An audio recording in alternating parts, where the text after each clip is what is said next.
Hello everybody, Sheep Vice here, welcome back to Let's Play Digital Devil Saga. Last time we got cursed by some strange power that allows us to change into demons after getting into a random battle, after the appearance of a strange girl.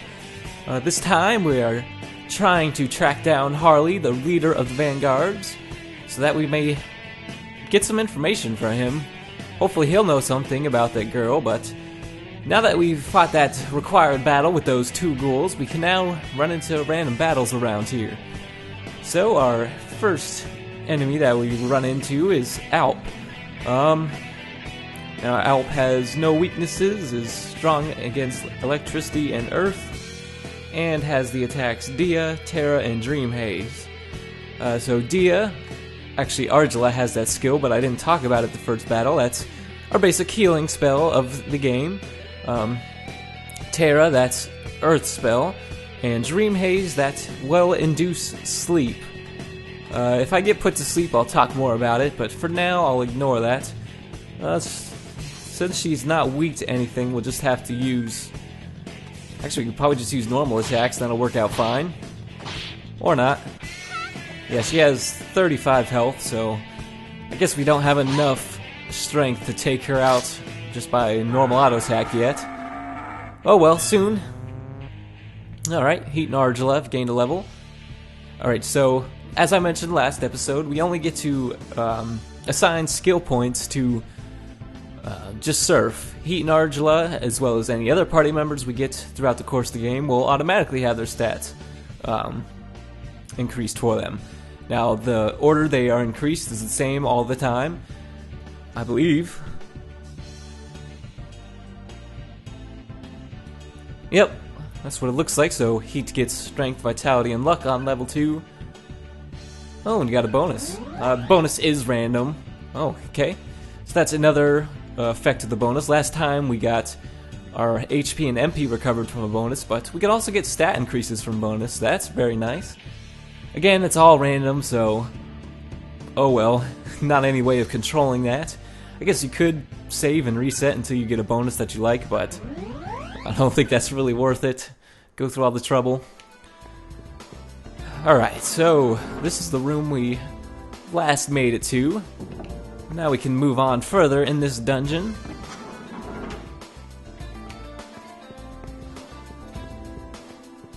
Yeah, we'll skip those stairs for right now.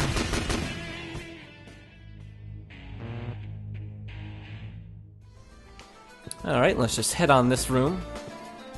Another thing I really like about this game is, we saw this message last episode when we tried to open the door, but usually whenever there's a big battle, you'll see this message. In this case, there isn't a battle, but the game will kind of warn you whenever there's like a boss fight or a battle or required battle coming up. Well, not all the time for required battles, but definitely all the time for boss fights, so that's pretty nice. Okay, I guess there's technically one boss fight where they don't give you a message, but in that case he's visible anyway, so... Yep, so now Harley has gotten his guy to lower the wall, or raise the wall, so we can't continue on just yet, and there's a door back there, but there's nothing over there, so don't worry about it. We just need to head across this wall and lower it again, but first we have this guy in our way, so we're gonna have to take care of him first.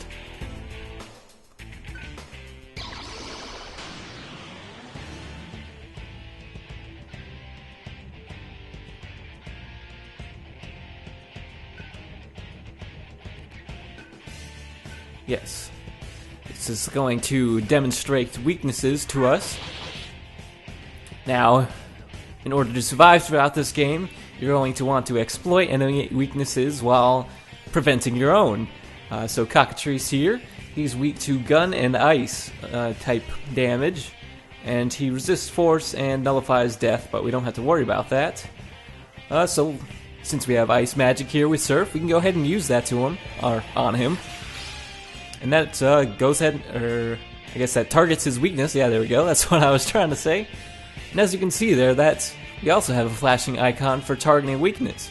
So whenever you target an enemy's weakness or get a critical hit with a physical attack, you will that turn will only cost half a turn. Now it's slightly different from passing, because if you pass, the turn icon that will disappear is whichever one's first. So if I were to pass the turn with a flashing icon, that icon's going to disappear. And if I pass the turn with a full icon, it'll just turn flashing like I demonstrated last time. However, with exploiting weaknesses or getting critical hits, it will turn any non-flashing icons, so full turn or full action icons, into a half icon or a flashing icon. So if I had another attack that could exploit Cockatrice's weakness, then that would give me another action instead of taking away that first action. So that's how you do well in this game. I also mentioned we have weaknesses. I'll talk more about that after this battle, but let's just go ahead and attack normally since we don't have anything else to do. Yeah, we'll just pass with Argilla. So you see there, since I had a still full turn, it changed that into a half turn instead. And well, why not? I'll pass here. That you see that first turn icon disappeared. I just passed because I knew I could defeat him anyway. Alright, but let's talk about our weaknesses. Each party member has their own unique strength and weakness, and so we can view that on the status screen. So Surf here with his Demon Varna, he's strong against ice magic but weak to fire magic. Heat with his Demon Agni is completely opposite, strong to fire and weak to ice.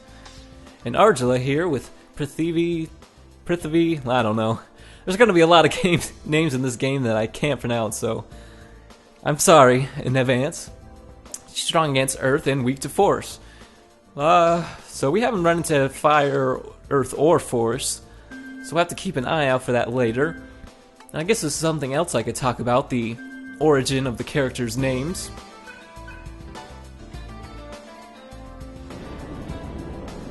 So you saw there that the demons were strong against a certain element. So Heat's name is pretty self-explanatory since he's strong against fire, and well, I won't say anymore, but yeah, he's strong against fire, that's all we need to know for now. His name is Heat, obviously. Now, I'm not 100% sure about Surf, but just the way you pronounce his name sounds like the surf of an ocean, I would imagine. Not quite sure if that's the exact reasoning, but sounds right anyway. And Argilla, actually a bit more, I guess a bit less obvious. The word, pretty old word, I guess it's not really used anymore, but Argil was a word for clay. Yeah, so that's where the names come from. Anyway, we have a life terminal here, and that basically serves the restore function of the large combo terminal. It's exactly the same. They just keep it separate so we can't teleport here. That's the only reason. Actually, I don't need to save. What am I doing? Alright. So I think that's all I wanted to explain for now. Let's just head down these stairs real quick. There's not too much we can do down here. Could probably wait for later to do this. There's only a single treasure we can get. Alright, we got some more new enemies. Let's see, these are Onmaraki, I think? Onmaraki? Again, I don't know. These guys are weak to fire and earth. I have 36 health. And their skills are Zeo, which is electricity damage. Zan, which is force damage. So, Body Rush, which is just physical dealing skill. So these guys do have Zan, so Argilla, unfortunately we can't do anything to protect Argilla's weakness, so we'll just have to try and kill him as fast as possible. Oh. Well, they are weak to ice. I was looking at the wrong enemy. My bad. Whoops. Okay, hold. Ignore everything I just said. I was looking at the wrong enemy. So... Onmaraki, 30 health, there we go. Weak to ice, resists fire, and it only has Agi, so Surf could be in trouble if we don't take these guys out quickly. actually want to talk about another skill that Arjula has, Analyze. You use that on the enemy, and that's how you get the information I've been talking about. Now, this doesn't work for every enemy. Some enemies, like required battles and boss fights, cannot be analyzed, but just everyday normal random encounters can be analyzed. So if it's your first playthrough, you're not looking along with a guide, and it can be pretty helpful to use that skill so you know what weaknesses the enemy has. Alright, so level 3, let's go for Vitality, Magic, and Luck. Again, I'm just trying to keep him mostly balanced. Ooh, an extra point in Agility. Alright then. Alright, so I meant to mention it, but I got distracted. There's a red wall right there, and a yellow wall right there, similar to the blue wall. We can't open them yet, so we'll have to keep an eye out for that. Okay. Oh, they get a turn first. Alright. Alright, so we got 2 new enemies. The Preda, something like that. That is the enemy that I was reading the information for before. 36 health, weak to fire and earth, and has Zeozan and Body Rush. So let's take him out first so Arjula doesn't get her weakness targeted. Yeah, that should be fine. Let's just do whatever. It's not weak to ice, but we can at least deal nice damage. Can you deal 12 damage with your normal attack? Okay, good. Alright, so Slime here. It's got 52 health, weak to quite a lot of things. Fire, Ice, Earth, and Expel. We haven't run into Expel yet, but that's another type. He resists physical damage, so physical attacks aren't going to do much. And he nullifies death.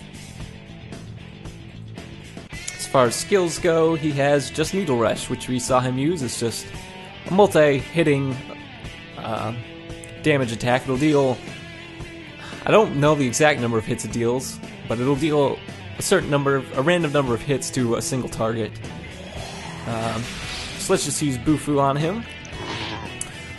Oh, another thing I forgot to mention is you see that in the name title at the top it says Fiend Slime. The first word, whenever you're looking at the monster name, is the monster's race.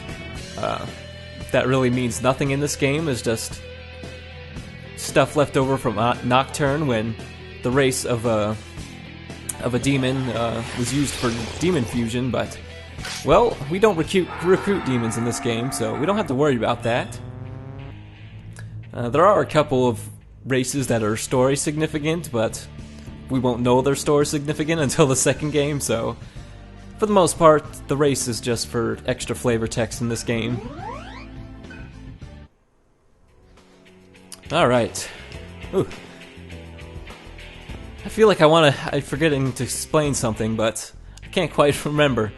Oh well. Well, there's nothing behind us. So let's just keep walking out, and we only got an exit over here. This will take us sort of out of the dungeon, but this area will be important later in the story, but right now we can grab a treasure chest, or item node. And we get another Soma drop, so that'll be pretty nice. And that's all that's over here, really. You could just wait till later. There'll be an opportunity, better opportunity to wander around and gather treasure later on. So that's something you can keep in mind if you don't want to walk all this way just for a single Soma drop.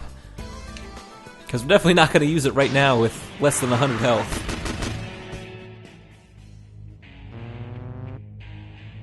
Alright. Now we just need to make our way back up to that save point that we just saved at.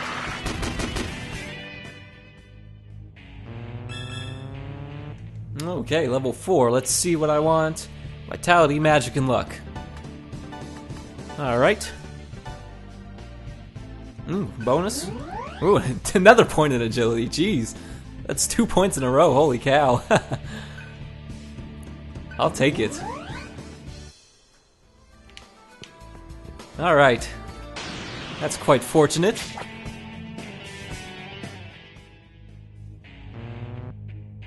Oh, one karma point away from leveling up. Oh well, you'll get it next battle.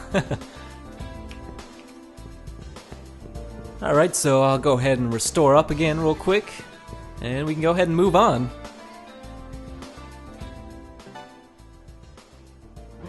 Yeah, so MP costs quite a bit more to restore than health, but it's definitely worth it, because most of the time we're going to be using magic skills to exploit enemy weaknesses, so without MP we're not going to be able to cast it.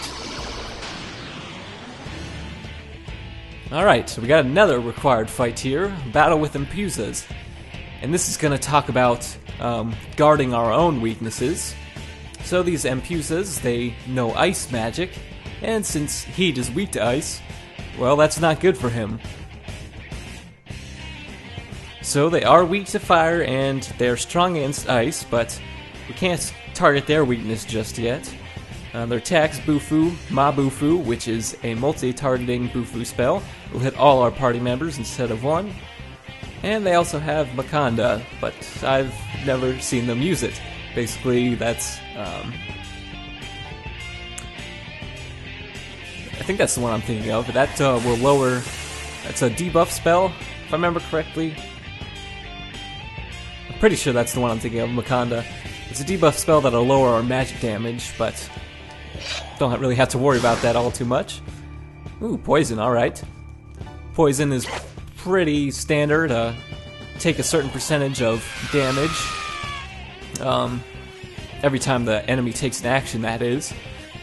Or we take an action if we're poisoned. But you saw there, since we used Void Ice, we now nullify ice attacks. And when the Impusa used ice, since we shielded against it, that made them lose 2 actions instead of just using up 1. So definitely, even if you're not guarding a weakness, just using it to stop their attack can also be helpful, because then they'll get less turns, or less actions per turn. So very nice overall. Oh yeah. These enemies don't have too much health. Guess I'll just use Surf, hopefully. Oh, can't take her out. Oh, and also with these skills, if we had another one of a different element, say Void Fire for example, only one can be active at one time, so we couldn't have Void Fire and Void Ice up at the same time. In addition to this, they only last the enemy's turn after you use it, so you can't just keep it up the whole battle if they don't target it. But you saw there that after getting her attack nullified, the Impusa became frightened. And that's a status ailment that's not going to be helpful for us right now, but it will be very helpful in the future whenever you target an enemy's weakness or you block an enemy's attack. There's a chance that may become frightened. For now, like I said, it's not important for us, but it'll become very important soon enough. Oops, I forgot to use Void Ice. Well, at least she used it on Surf.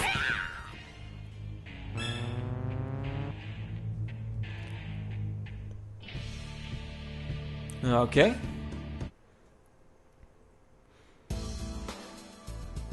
Yeah, so I think that's good for this episode. So next time on Let's Play Digital Devil Saga, well, we'll finally track down Harley and hopefully we'll get some answers from him.